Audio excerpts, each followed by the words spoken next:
Okay, welcome back to another episode of Cooking with Mr. Dan. Today we are going to make us a nice easy dish. It could be an appetizer, it could be a side dish, it could also be a main dish. It just depends on how you want to eat it.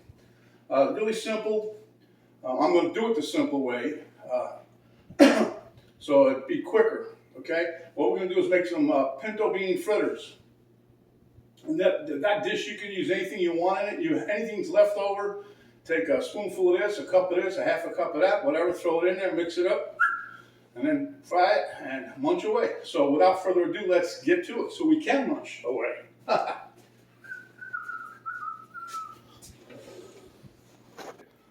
Okay, so here I'm going to use a cast iron skillet. I've got some oil that I got to put in here yet. I'm going to put some bacon grease, mix it up.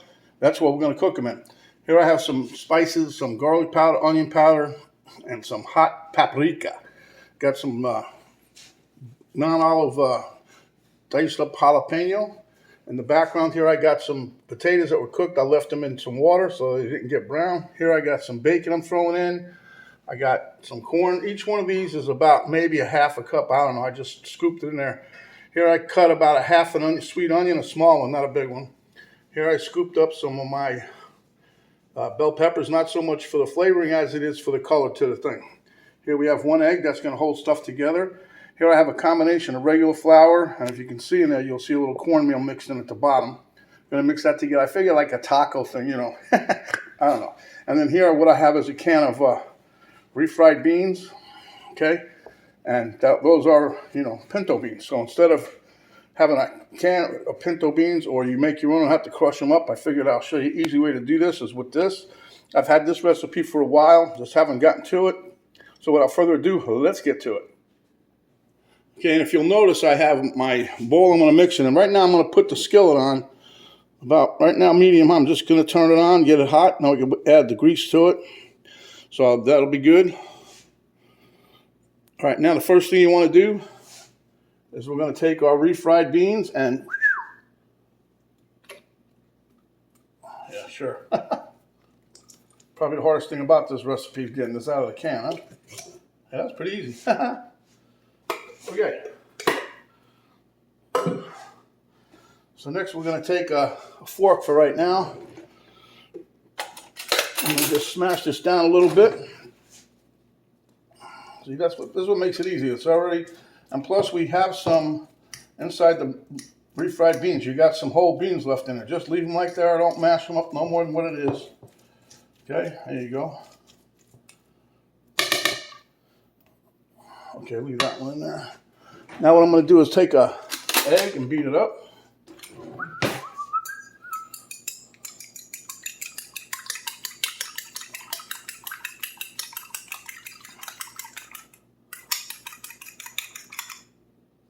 Dump that in there.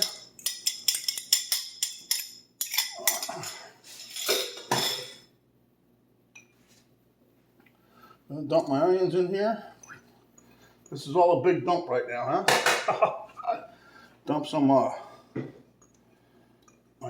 chopped up bell peppers. Now you don't have to use these. You can, like I said, you can put anything in here you want. Potatoes, corn, green beans, whatever you got left over, throw it in there. This is like a clean out your fridge dish. I got some bacon that I cooked up the other day. I'm going to add that for flavoring. I diced up about 4 or 5 slices of it. Okay. Now I'm going to put in my cornmeal and flour mix. So that's about a half a cup each, or quarter cup each, so about a half a cup of combined. And we don't want this too dry, but we don't want it too wet. Now I'm going to have some milk if I have to. I got milk in the refrigerator. I'll add to this to try to thin it out, because when you're making fritters, you want to be able to kind of drop them off the spoon without them to be too hard. So, yeah, I think we'll have to add a little bit of liquid. This isn't too bad though, but you don't want it this thick, so it's kind of thick, see? So you want to get it to where when you go to put it in the pan, it just slides out. All right, hold on. Boom. Okay, so before I add the milk, I just had a thought. I'm going to add some of my jalapeno peppers in here. Put about 2 tablespoons. All right, I lied, 2.5. I miss these. We just got them. We couldn't get them nowhere. People say, what are you doing? You don't put no bell peppers, jalapeno pepper in there. Well, that's why. They're getting few and far between to find them, okay? And I'm going to drain off my potatoes and put those in there.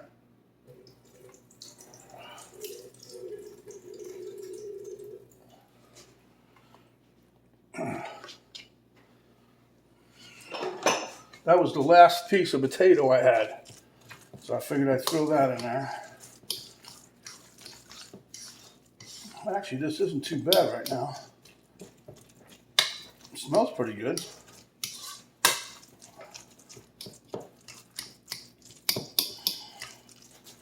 I'm going to add in some of my spices here.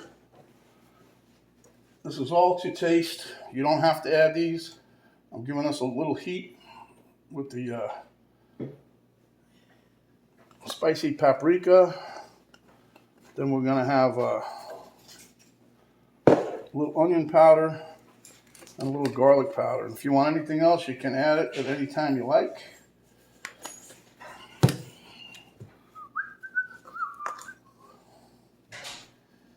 And if you don't like them, don't put it in there. But, pinto beans really don't have too much of a flavor on their own, so we have to try to help them along.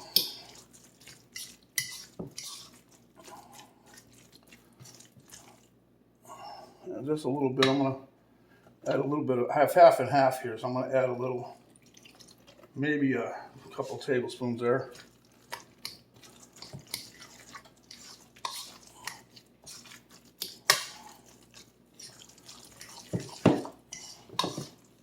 But I've been wanting to make this for I don't know how long. When I was in the kick of pinto beans, lentils, and everything, I had this recipe, and I just never got to it.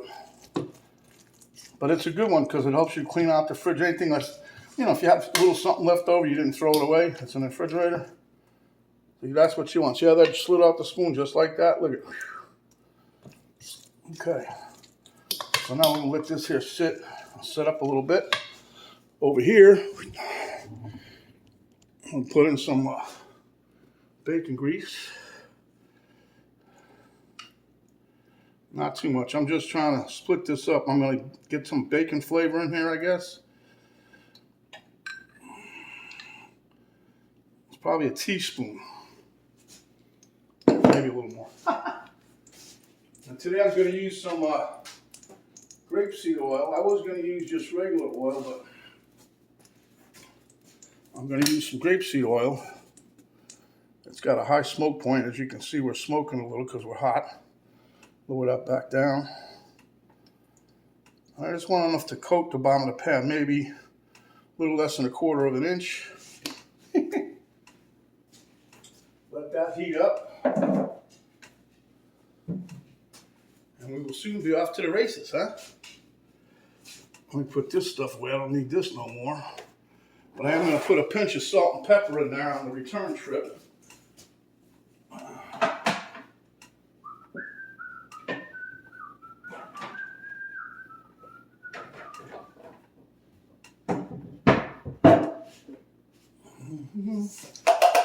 Just a little bit of salt and pepper, like a little pinch between your cheek and gum. And then we're going to mix this up.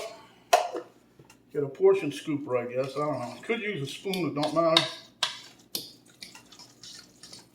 But I'm going to get my wire rack down while these are cooking.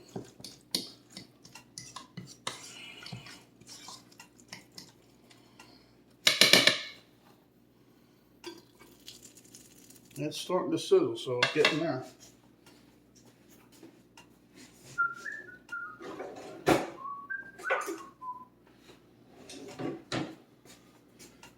Alrighty then.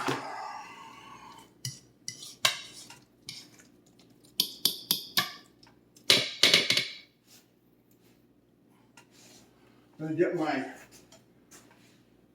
little spatula here.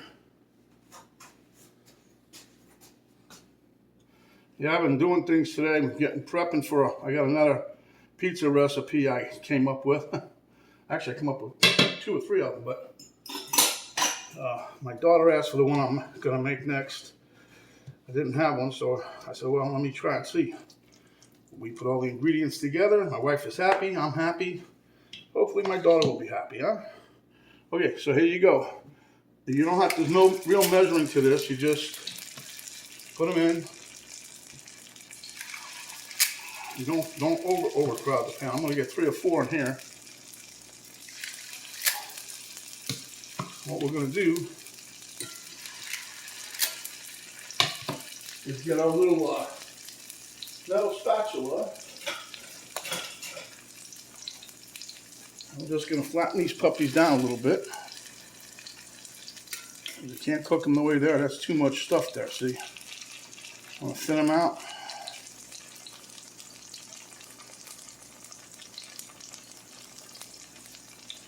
Like I said, you don't want to put too many in the pan because then it's going to hard cook. But see, these are all sizzling, so that's a good thing, huh? If you'll notice, my pan is too big for the burner that I got it on, so the outside edge isn't cooking. So we'll just have to pay attention and switch these around a little bit here and there. Okay, so we'll be back in a couple minutes. When the first side is done, I'll show you what it looks like. Okay, so I switched over to a burner that's the same size as the pan, and you can see they're cooking good. Just flipped them. I'll wait for the other side to cook, and I'll show you what we got. Okay, guys, as you can see, we got them out of the pan. They're looking good. This one I started picking on, so couldn't help myself. Okay, we'll get back when I'm done with these. And they're looking good. Okay, second batch is ready to come off. I'm going to have to put some more oil in here. But let me take these off and I'll be right back. Okay, guys, I finished up the Pinto Bean Fritters. So I got a total of 12 of them out of here. Alright, so let me let these cool off and we'll meet you at the taste test table. Okay, guys, there you see it. My Pinto Bean Fritter. Got a little of my homemade multi-purpose dipping sauce. So we'll see you at the table. Alrighty then. Thank you for the assistance, camera girl. As you see, these come out pretty good. Now you got to be very careful when you're handling these, especially when they're hot, because they will fall apart. Be very careful. But outside of that, I also use 2 flippers flipping them over. So anyway, put a little of my dipping sauce on here. I love this stuff. I'll leave this a link again like I usually do when I make it. Alright, so here we go.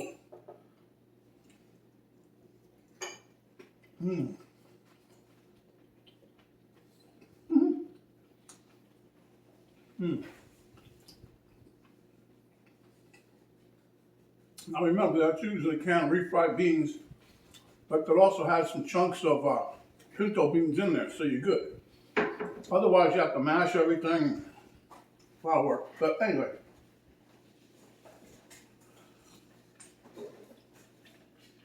Like I said, this is good for a side dish, a main dish, a snack, appetizer. Boy, I like them. But anyhow, glad I finally got around to it. Cheers.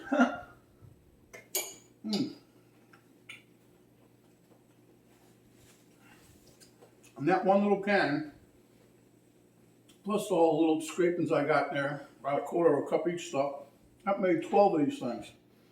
Now you can get plus minus, more or less, but depending on how big a scoop you put in there. Don't blast the heat because you get smoky. But anyway, if you like the recipe, give us a thumbs up, share with your friends, subscribe if you haven't yet. When you do, notification bell will pop up. You hit that, that'll notify you each and every time I come up with another video. There's an arrow down right below the video box on the right hand side. You hit that. Drop down box will come down. That'll give you a link to Cooking with Mrs. Dan Facebook page, a link to my daughter's artwork site page, and a complete list of all the ingredients that I use to make this delicious dish. And remember, you don't have to stick to that list. You can put anything in here you want. This is a like clean out the refrigerator dish. So, Stay hungry, my friends, and when you are, come back. We will give you another delicious dish just like this. This is Mr. Dan saying stay safe, stay away from COVID. Thanks for watching. We'll see you on the next video. We're out for now.